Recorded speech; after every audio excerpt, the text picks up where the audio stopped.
Assalamualaikum warahmatullahi wabarakatuh. Nama saya Muhammad Nofal. Di sini saya ingin membuat video di mana saya ingin memenuhi tugas mata kuliah pendidikan anak berbakat yang diampu oleh Bapak Khotibul Umam. Di sini saya sedikit menjelaskan tentang menciptakan tantangan dan kegiatan untuk anak berbakat serta model pelayanan siswa berbakat. Memberikan tantangan pada anak berbakat. A. Bantu anak untuk mampu berpikir kreatif dan dalam memecahkan masalah. Yang kedua itu ada bantu anak butuh menguasai konsep materi yang diajarkan. Selanjutnya itu ada memberi kesempatan untuk menunjukkan potensi anak.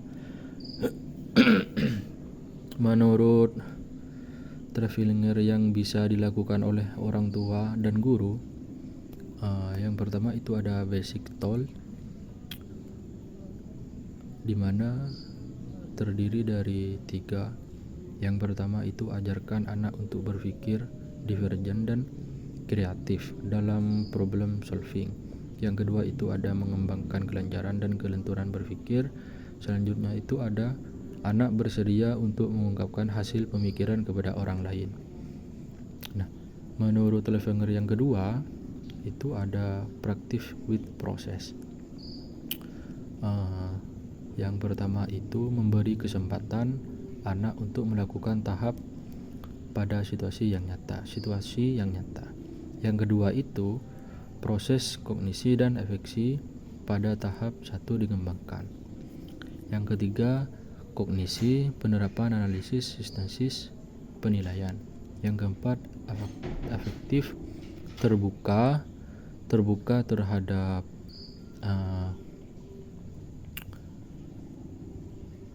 terhadap perasaan dan konflik yang terjadi. Tahap ini bisa dilakukan dengan cara sosial drama, simulasi, dan studi kasus. Menurut traveler yang ketiga itu ada working with real problem. Yang pertama itu menerapkan tahap 1 dan 2 pada dunia nyata. Selanjutnya langkah-langkah untuk menciptakan tantangan. Yang pertama memberikan pemanasan, yang kedua sumbang saran atau brainstorming, yang ketiga pertanyaan yang memacu gagasan, yang keempat itu synthetics, teknik berpikir kreatif yang menggunakan analogi dan metafora untuk membantu menganalisis masalah dan mengembangkan berbagai sudut tinjau. Memberikan penasaran atau warming up itu ada 2. Yang pertama pemanasan secara mental, yang kedua switch mental dari proses pemikiran reproduktif dan konvergen ke proses pemikiran divergen dan imajinatif tingkat 4. Sumbang saran brainstorming ini ada 4. Yang pertama itu ada tidak menentukan kritik, selanjutnya kebebasan dalam memberikan gagasan dan gagasan sebanyak mungkin, terus kombinasi dan meningkatkan gagasan. Pertanyaan yang mengacu gagasan itu ada 3. Yang pertama itu disebut juga daftar periksa atau checklist. Selanjutnya merupakan kata kerja manipulatif membantu dan dalam mengembangkan gagasan kreatif dengan melihat hubungan baru. Yang terakhir, contoh apa saja yang dapat Anda pikirkan supaya pergi ke dokter gigi lebih menyenangkan. Yang keempat itu ada estetik. Selanjutnya saran untuk merangsang kreativitas. Di sini saran untuk merangsang kreativitas ini ada 14 kayaknya. Yang pertama itu bila seseorang menunjukkan penemuannya, maka berilah pujian untuk memberikan semangat.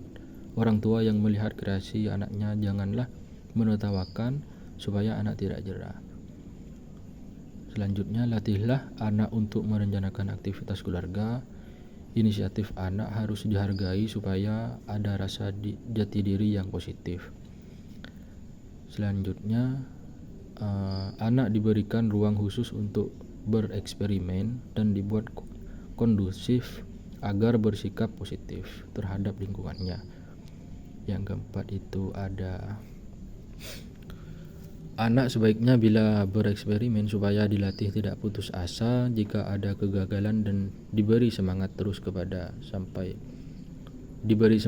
berusaha sampai berhasil.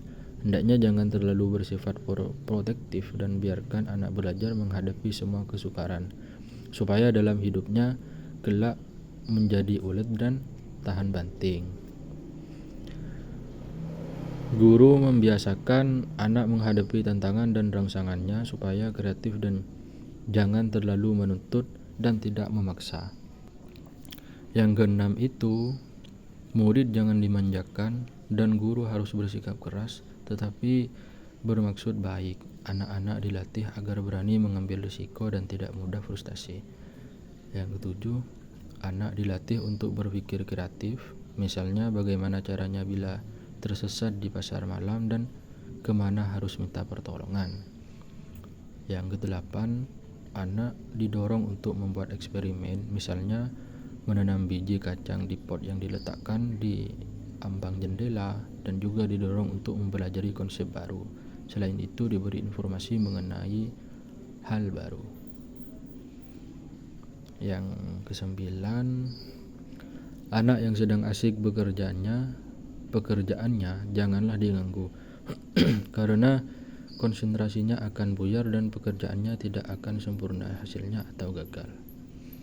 Yang ke-10, orang tua atau guru harus memberi motivasi supaya anak dapat mengikuti atau melaksanakan idenya sendiri. Seringkali ide yang bagus dan baru hilang karena kehilangan kepercayaan diri sendiri atau tidak mampu mengendalikan diri. Selanjutnya, orang tua atau guru dapat memacu aktivitas supaya anak menjadi kreatif dengan jalan. Anak seringkali disuruh mengarang cerita sehingga lama-kelamaan ceritanya meningkat baik kuantitas maupun kualitas. Yang selanjutnya ini ada anak jangan diajari setiap langkah, tetapi sediakan ruang di benaknya untuk membuat supaya imajinasinya berbunga-bunga guna memfungsikan otaknya dengan lebih baik. Hal ini bukan berarti anak tidak dibimbing, tetapi anak disuruh mencoba sendiri. Contoh yang salah yang banyak dilakukan orang tua ialah memegang tangan anak sementara anak menggambar. Yang ke-13 itu, orang tua dapat membimbing ke arah sugesti yang positif. Jika anak terlihat membutuhkan, dapat berbentuk pertanyaan yang merangsang pikirannya. Misalnya, anak baru menggambar kuda, maka anak diberi pertanyaan, apakah kudanya di lapangan atau apakah ada yang mau naik kudanya. Yang terakhir itu harus diingat, karena usaha kreatif seringkali tempat anak bekerja menjadi berantakan. Misalnya karena dipakai untuk eksperimen yang membutuhkan tempat dan waktu, anak tidak perlu dimarahi supaya tidak mengendorkan semangat. Jadi kesimpulannya itu, anak berbakat ialah mereka yang diidentifikasi oleh orang-orang profesional memiliki kemampuan yang sangat menonjol sehingga memberikan prestasi yang tinggi. Anak ini membutuhkan program pendidikan yang berdiferensial dan atau pelayanan di luar jangkauan program sekolah yang biasa agar dapat mewujudkan sumbangannya terhadap diri sendiri maupun terhadap masyarakat. Ke dalam kelompok anak berbakat kita golongkan mereka yang memiliki kemampuan intelektual yang unggul. Dengan keunggulan ini, mereka memiliki peluang yang besar untuk mencapai prestasi tinggi dan menonjol di bidang pekerjaan.